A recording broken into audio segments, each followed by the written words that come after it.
사랑과 은혜와 긍휼이 풍성하신 아버지 하나님, 저희들 참 명절 기간에 먼 길 왔다 가는데 지켜주시고 보호해 주심을 감사드립니다. 아버지 하나님, 우리의 삶이 참 하나님 아버지의 도움이 없이는 살 수 없는 인생들임을 고백합니다. 아버지 하나님, 우리의 심령 가운데 주님이 주시는 그 강하고 담대한 마음이 우리의 심령에 있기를 간절히 기도드립니다. 그래서 우리 삶 가운데 아버지 하나님, 모든 문제 앞에 넉넉히 이길 수 있는 힘을 주시옵소서. 또한 아버지 하나님, 저희들이 이 땅을 살아가면서 주님이 원하시는 일을 하는 믿음의 사람이 될 수 있도록 축복하여 주시옵소서. 주님이 원하시는 일을 할 때 주님이 우리를 높이시고 주님이 우리 삶 가운데 축복하여 주시는 줄 믿습니다. 아버지 하나님, 저희들은 이 땅을 정말 나그네 같은 인생으로 살다가 주님 앞에 서게 될 것입니다. 주님, 우리 마음에 한 영혼을 향한 아버지의 마음이 있게 하여 주시고 그 영혼들을 아버지 앞에 세움으로 기쁨이 충만하게 도와주옵소서. 아버지 하나님, 오늘 이 성가대 위에 찬양대 위에 함께 해주시고 이 찬양 받아주시고 이 찬양 연락해 주시는 가운데 이분들의 삶 가운데 하나님께서 허락하시는 복들이 충만하기를 원합니다. 또한 이 예배 가운데 함께 해주심으로 주님의 은혜가 충만하시도록 도와주시옵소서. 예수님의 이름으로 기도드리옵나이다. 아멘.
예, 악기가 등장하니까 풍성해지네요.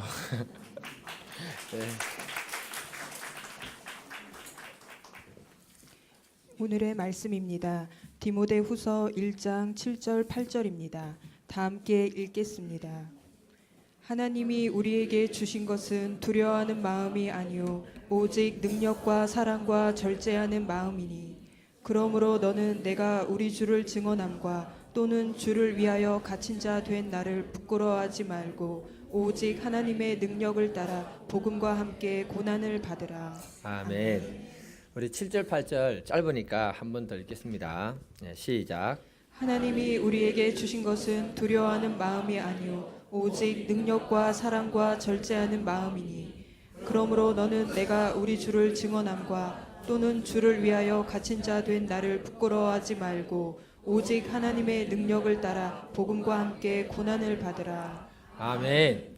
제목도 같이 한번 읽어보겠습니다. 네, 시작.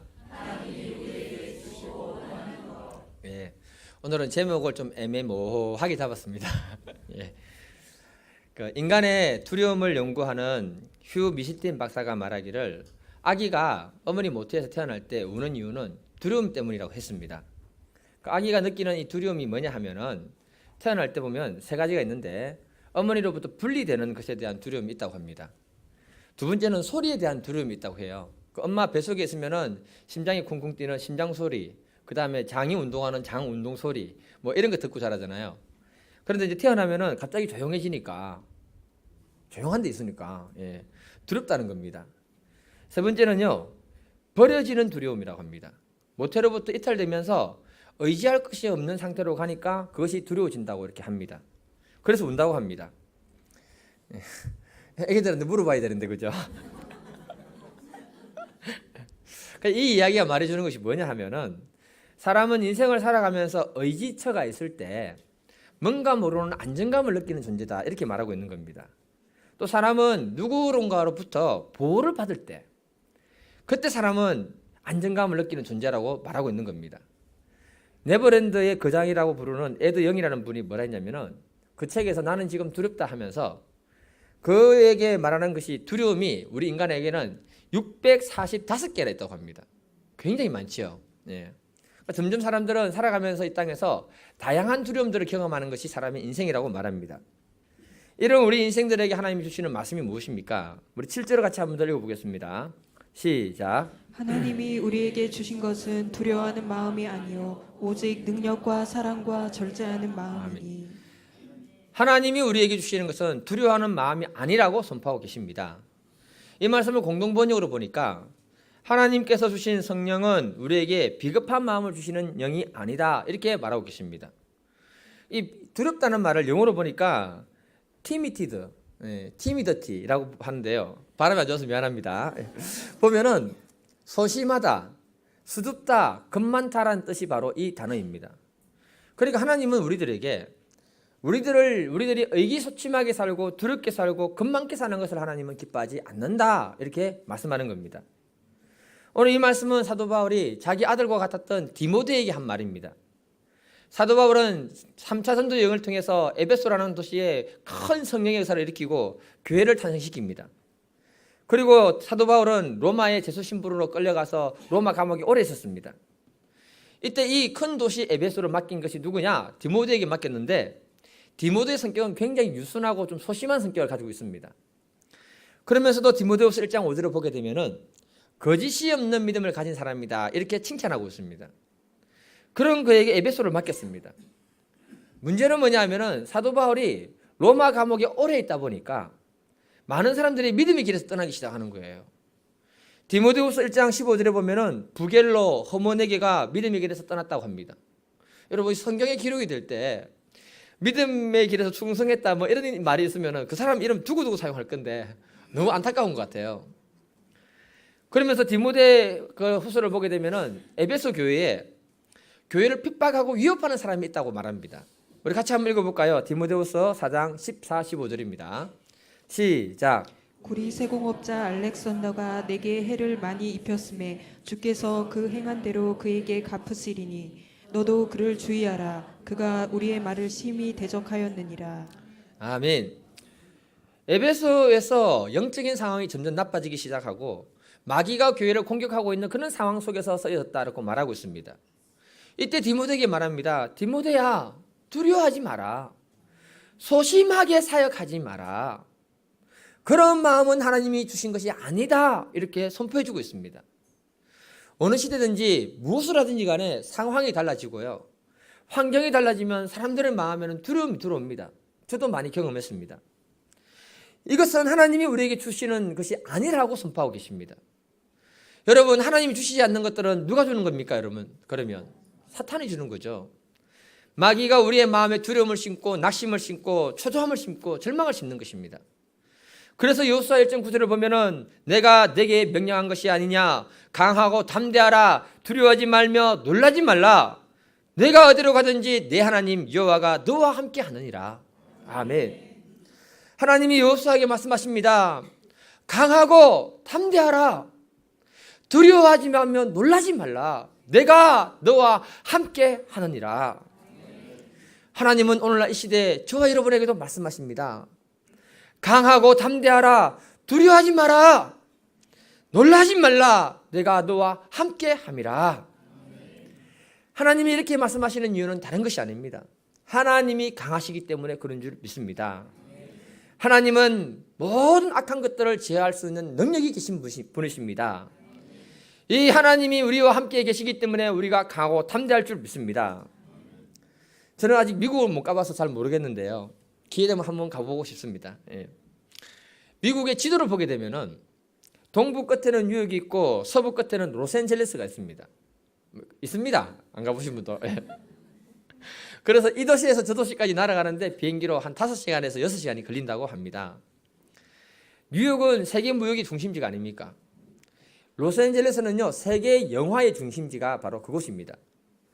지금 이 로스앤젤레스에서 영화로 벌어들이는 돈이 뉴욕에서 무역을 통해서 벌어들이는 돈보다 더 많다고 합니다. 그러니까 경제적인 면으로 보게 되면은 두 도시가 쌍벽을 이루고 있는 그런 큰 도시라고 이렇게 말하고 있는 겁니다. 근데 이 두 도시를 가보게 되면은 외형적으로 달라진 것이 눈에 띄는 것이 뭐냐 하면, 뉴욕에 가면은 가장 먼저 눈에 띄는 것이 100층짜리 고층 건물들이 이렇게 많이 써 있다고 이렇게 합니다. 근데 로스앤젤레스로 가게 되면은 50층짜리 이하 건물들이 굉장히 많다고 합니다. 50층도 찾아보기 힘들다고 합니다. 이렇게 되는 이유가 뭔지 아십니까, 여러분? 그렇죠. 집안의 차이입니다. 집안의 차이. 뉴욕은 도시 전체가 거대한 이 암석 덩어리로 되어 있기 때문에 100층 건물을 올리는 것이 그렇게 어려운 것이 아니라고 합니다. 그런데 로스앤젤레스로 가게 되면은 집안이 약하고 지진이 많기 때문에 큰 빌딩을 지을 수가 없다고 합니다. 빌딩 지을 때 지진을 이렇게 염두해 두가지고 낮은 것을 이렇게 짓게 됩니다.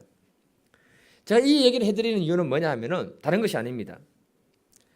예수 믿는 우리 중에는 마음이 강하고 담대한 그런 믿음의 분이 계시고요, 견고한 믿음을 가진 분이 계십니다. 반면에 연약한 믿음, 기초가 약한 믿음을 가지고 계신 분들도 계시다는 것입니다. 이 믿음은 보이지 않습니다. 그러나 우리의 삶의 현장 속에서 만나는 그 문제 앞에서 그때 나의 믿음이 드러나게 되는 것이 바로 믿음입니다. 그래서 강하고 담대한 믿음, 견고한 믿음을 가진 사람들은 삶 속에서 만나는 그 어려움과 문제들을 넉넉히 이기고 넘어가게 되는 것입니다. 반면에 연약한 믿음, 기초가 약한 믿음을 가진 분들은 조그만 사건에도 흔들리게 되는 것이 바로 우리의 마음인 것입니다. 그래서 하나님은요, 말씀하십니다.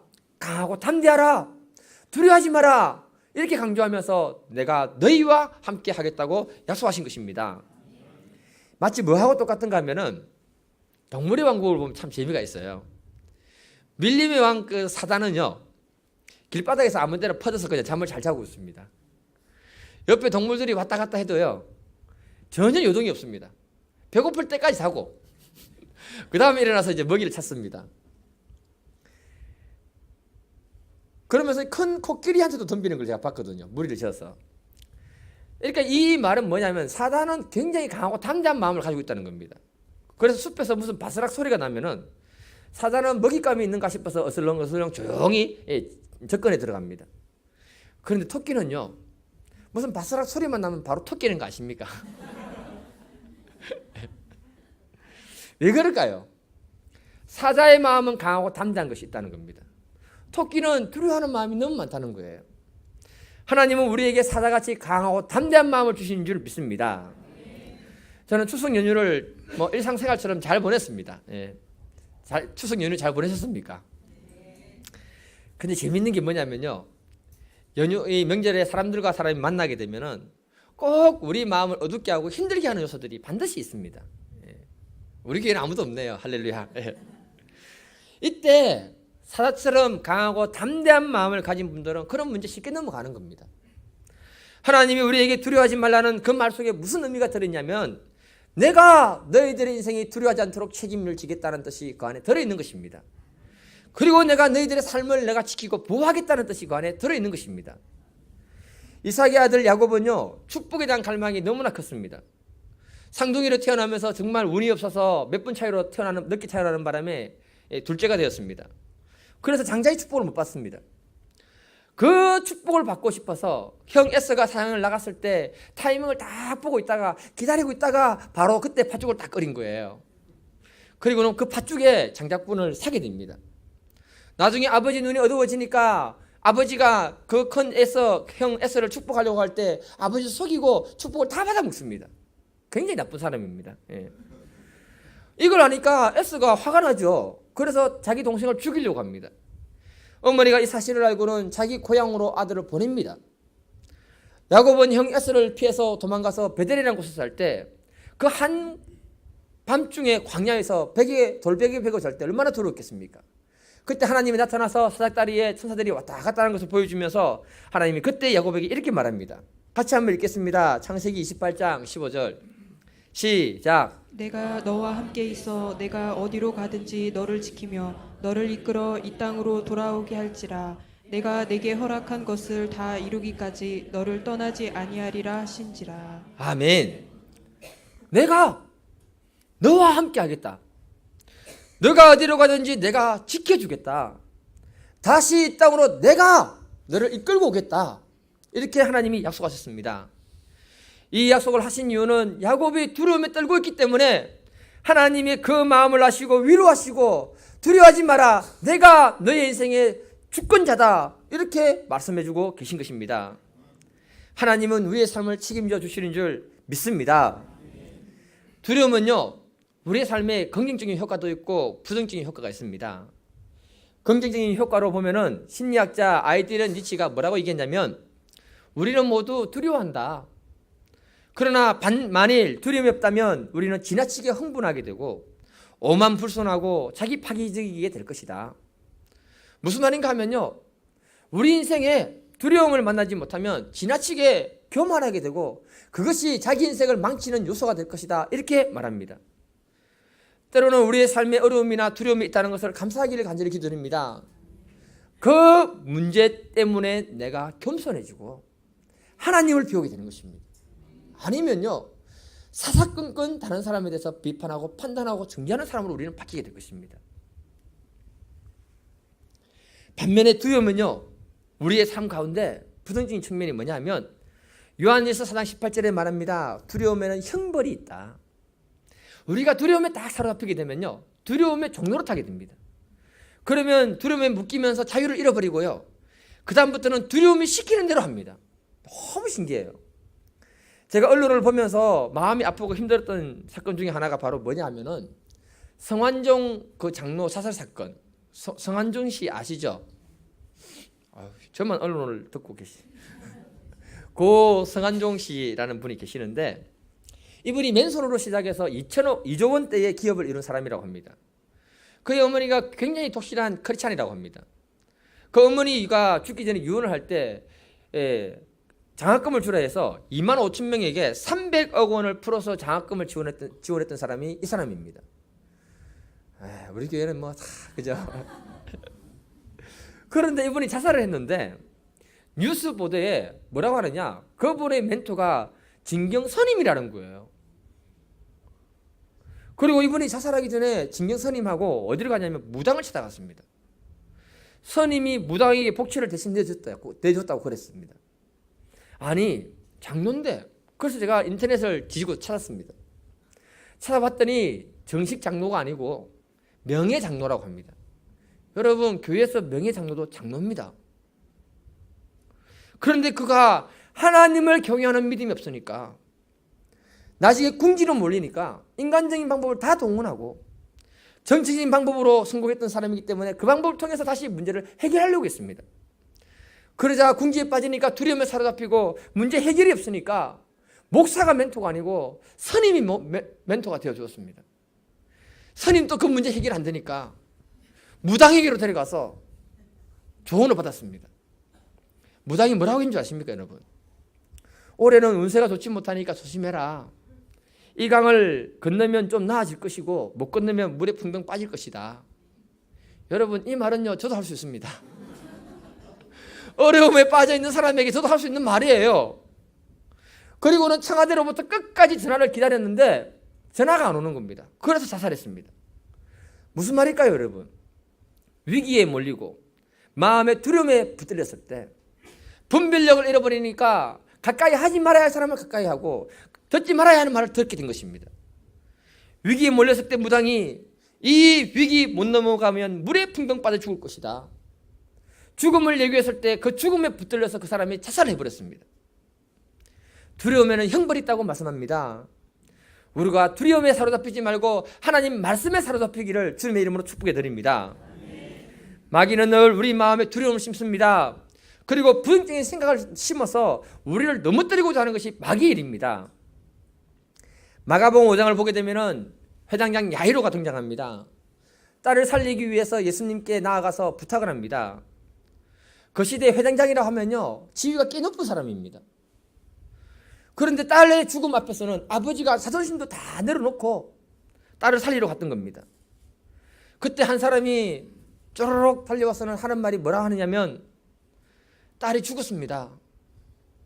더 이상 예수님을 괴롭게 하지 마소서.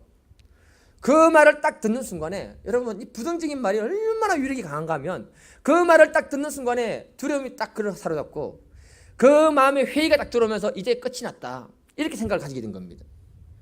그때 예수님이 뭐라고 하시느냐, 마가복음 5장 36절, 예수께서 그 하는 말을 곁에서 들으시고 회당장이 이르시되 두려워하지 말고 믿기만 하라. 예수님이 두려워하지 말고 믿기만 하라고 그에게 명령했습니다. 그때 회당장 마음에 들어온 두려움이 물러가고 하나님이 일으키는 놀라운 기적을 경험했다고 말씀하고 계십니다. 우리가 두려움에 붙들리지 않기를 주님의 이름으로 축복해 드립니다. 인사하겠습니다. 옆 사람하고, 하나님은 우리를 강하게 하시고 담대하게 하십니다. 하나님은 우리들의 인생을 책임져 주십니다. 하나님이 우리에게 주시고자 하는 것이 무엇입니까? 우리 7절을 같이 한번 읽어보겠습니다. 디모데후서 1장 7절 시작. 하나님이 우리에게 주신 것은 두려워하는 마음이 아니요 오직 능력과 사랑과 절제하는 마음이니. 하나님이 우리에게 주시는 것은 능력이라고 말씀합니다. 또 하나님이 우리에게 주시는 것은 사랑이라고 말씀하십니다. 또 하나님은 우리에게 절제하는 마음을 주신다고 말씀하십니다. 하나님은 우리에게 두려움 대신에 능력과 사랑과 절제하는 마음을 주셨다고 말씀하십니다. 이것으로 우리의 삶을 풍성하게 하시기 원하는 것이 하나님의 뜻입니다. 그런데 여기서 많은 것 중에 우리가 하나님의 능력에 대해서 한번 보겠습니다. 능력이라는 단어를 영어로 찾아보니까 파워라고 했습니다. 이 말은 헬라 말로 하면 두나미스라는 말이고요. 이 두나미스라는 말은 뭐냐면 지금 다이나마이트를 말합니다. 팍 터뜨리는 거. 이 말씀이 우리에게 주는 의미가 뭐냐 하면, 하나님의 일을 할 때 하나님이 우리에게 강력한 힘을 주시고 능력을 주신다, 이렇게 말씀하시는 것입니다. 이 말씀을 자세히 보면 이렇게 됩니다, 여러분. 디모데야, 두려워하지 마라. 하나님이 하나님의 일을 하도록 너에게 능력을 주신다. 하나님의 일은요, 사람의 힘으로 하는 것이 아닙니다. 우리가 하나님의 능력을 덧입을 때 하나님의 일을 하게 되는 줄 믿습니다. 누가복음 24장 49절 한번 읽어보겠습니다. 시작. 볼지어다 내가 내 아버지께서 약속하신 것을 너희에게 보내리니 너희는 위로부터 능력으로 입혀질 때까지 이 성에 머물라 하시니라. 아멘. 주님이 부활해서 40일 동안 같이 있습니다. 그리고 성취하시면서 제 딸에게 부탁하기를, 너희는 하나님의 능력이 입혀질 때까지 이 예루살렘을 떠나지 말고 여기 유해라. 그 말에 제자들이 믿음으로 순종하고 기도를 할 때 오순절날 성령 강림을 통해서 그들에게 능력이 부어지게 됩니다. 그때 베드로가 그 능력을 덧입어서 설교했는데 3,000명이 회개하고 5,000명이 회개하는 그 놀라운 역사를 기록하고 계십니다. 베드로는 가고 두려워서 숨었는데 이제 주와 복음을 위해서 당당하게 선포하는 믿음의 사람으로 바뀌었습니다. 그래서 우리들이 구해야 되는 것이 뭐냐면요, 하나님의 능력이 우리의 삶 가운데 임할 수 있도록 기도할 수 있기를 간절히 기도드립니다. 이 말씀이 저는 생각할 때 굉장히 위로를 주고 소망을 주는 말씀이라고 생각합니다. 저도 뭐 세상을 살고 있고 여러분들도 지금 세상에 지금 나가 살고 계시는데 이 세상은요, 능력 있는 사람을 찾고 있습니다. 업무 처리 능력, 지적인 능력, 세상에 어떤 노하우를 가지고 있는 사람을 찾고 계십니다. 그런 사람들이 쓰임받고요, 그렇지 못한 사람들은 경쟁에 다 밀려가지고 정말 능력 있는 사람들은 절망에 빠지는 경우들이 너무나 많습니다. 우리 마음에 두려움이 생기고 능력이 생긴다는, 연려가 생겼다는 것은 무슨 말이냐면요, 내가 그 일을 감당할 만한 능력이 없다, 내공이 없다는 말이 그런 뜻입니다. 그러면 뭐든지 나를 피곤하게 만들고 내 마음을 억누르게 되는 겁니다. 우리의 신앙의 내공이 약하거나 어떤 한계 앞에서 그 한계를 넘을 수 있는 힘이 없으면 마음이 피곤해지고 무기력해지고 절망이 우리를 찾아오게 되는 것입니다. 지금 이제 중고등학생들은 지금 한참 시험 기간이거든요. 예. 이 시험 칠 준비가 안 된 사람들은요, 실력이 많이 부족한 사람들은요, 시험 자체가 두려운 거 아십니까, 여러분? 그래서 꼭 몸에 이상한 반응이 나타나요. 어떤 반응이 생기느냐? 어떤 애들은 시험 칠 때만 되면 꼭 아파요. 왜 그럴까요, 여러분? 시험이 두려우니까. 어떤 애들은 시험 기간이 되면요, 과민성 대장염에 걸려가지고 고생을 하고 있어요. 평소에 괜찮아요. 예. 또 변비가 심해지고, 시험만 치면 피하고 싶은 사람. 예. 다 뭐냐면 두려우니까 그런 거예요. 그 두려움은 바로 곧 내가 그것을 감당할 만한 능력이 안 된다는 것을 말하고 있는 것입니다. 이때 우리가 구해야 될 것이 무엇일까요? 역대하 16장 19절 같이 읽겠습니다. 시작. 여호와의 눈은 온 땅을 두루 감찰하사 전심으로 자기에게 행하는 자를 위하여 능력을 베푸시나니, 능력 없는 자들이 하나님께 능력을 구하면 능력을 주신다고 말씀하고 계십니다. 우리는 우리가 맡은 사업을 위해서 감당할 만한 능력을 주시도록 기도해야 될 줄 믿습니다. 우리는 직장생활을 잘 감당할 수 있는 능력과 건강을 주시도록 하나님께 간구해야 될 줄 믿습니다. 그러면 하나님이 우리에게 능력을 주시는 것입니다. 다윗은 시편 32절에서 34절에 이렇게 말합니다. 기도하기를, 하나님 당신의 힘으로 나에게 허리에 띠를 띄워 주셨소서. 하나님 당신이 힘을 주셔서 내가 암사서처럼 절벽을 올라갈 수 있는 그런 능력을 주셨소서. 하나님 나에게 힘을 주셔서 이 시위를 당길 수 있는 능력을 주셨소서. 하나님이 그렇게 기도했을 때 하나님이 다윗을 축복하심으로 이스라엘 역사상 가장 위대한 왕이 바로 다윗이었습니다. 우리가 이런 힘과 능력을 주님께 구할 수 있기를 간절히 기도드립니다. 마지막으로요, 정말 중요한 부분인데요, 하나님이 사도 바울이 디모데에게 말하는 능력이 진짜 무엇인가? 8절을 읽어보겠습니다. 8절 시작. 그러므로 너는 내가 우리 주를 증언함과 또는 주를 위하여 갇힌 자 된 나를 부끄러워하지 말고 오직 하나님의 능력을 따라 복음과 함께 고난을 받으라. 우리 8절이 너무 약한 것 같아요. 같이 한번 읽어보겠습니다. 다시 읽어보겠습니다. 시작. 그러므로 너는 내가 우리 주를 증언함과 또는 주를 위하여 갇힌 자 된 나를 부끄러워하지 말고 오직 하나님의 능력을 따라 복음과 함께 고난을 받으라. 아멘. 바울이 말하는 진짜 능력은 뭐냐 하면, 내가 감옥에 갇혀 있는 것 부끄러워하지 마라. 복음을 전하다가 받는 이 고난, 수치를 부끄러워하지 마라.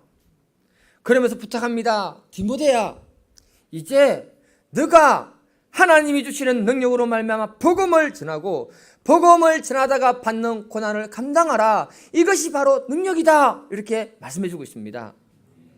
하나님이 능력 주시는 게 뭐냐 하면요, 우리가 이 땅에서 잘 먹고 잘 사는 능력을 하나님이 주시는 것이 아닙니다, 여러분. 성경에 하나님이 능력을 베풀어 주신 사람들은 하나님의 뜻을 전하는 사람들이었고요, 그 뜻을 전할 때 하나님이 그들을 세워주셨고요, 그들을 높여주신 것이 바로 하나님이었습니다. 하나님이 40년간 목동생활을 하고 있는 모세를 부르십니다. 그리고 명령하십니다. 너는 이집트로 가서 내 백성들을 이끌어내라.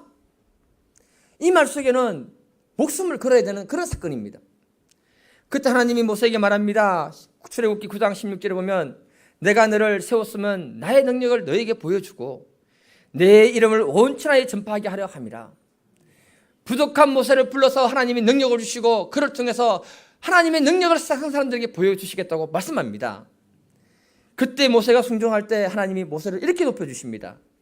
출애굽기 11장 3절 읽겠습니다. 시작. 여호와께서 그 백성으로 애굽 사람의 은혜를 받게 하셨고 또 그 사람 모세는 애굽 땅에 있는 바로의 신하와 백성의 눈에 아주 위대하게 보였더라. 하나님은 모세를 부르시고 그가 하나님의 뜻을 전할 때 그를 굉장히 위대한 사람으로 세워주셨습니다. 하나님은요, 각 시대별로 사람을 부르시잖아요. 저와 여러분들을 부르셨습니까? 부르지 않았습니까? 부르셨습니다. 하나님의 이름 영광을 위해서 부르셨습니다. 그 이름 영광을 위해서 나아갈 때 하나님이 능력을 부어주시고요, 하나님이 우리를 통해서 우리를 높여주는 믿음의 역사가 있을 것입니다. 바울이 말합니다. 디모데야, 복음 전하는 그 일에 두려워하지 말고 쓰임받아라. 이런 일을 할 수 있도록 하나님께 능력을 구하라. 복음을 전하는 그 속에 하나님의 능력이 있다고 말씀하고 있는 것입니다. 마귀는요, 우리의 삶의 문제를 가지고 와서 마음을 위축시키고 이 땅에만 눈을 고정시키게 합니다. 그리고는요, 복음을 전하지 못하도록 만드는 것이 마귀가 하는 것입니다. 그러나 복음을 위해서 고난받는 믿음의 사람들은 하나님이 축복하실 줄 믿습니다. 기독일보 2016년 11월 13일 날짜에 인도의 무슬림 의사인 그 사람이 암을 치료받고 기적적으로 하나님을 체험하고 난 다음에 예수를 영접하게 됩니다. 그리고 그가 교회를 세우는데 50개의 교회를 세웁니다.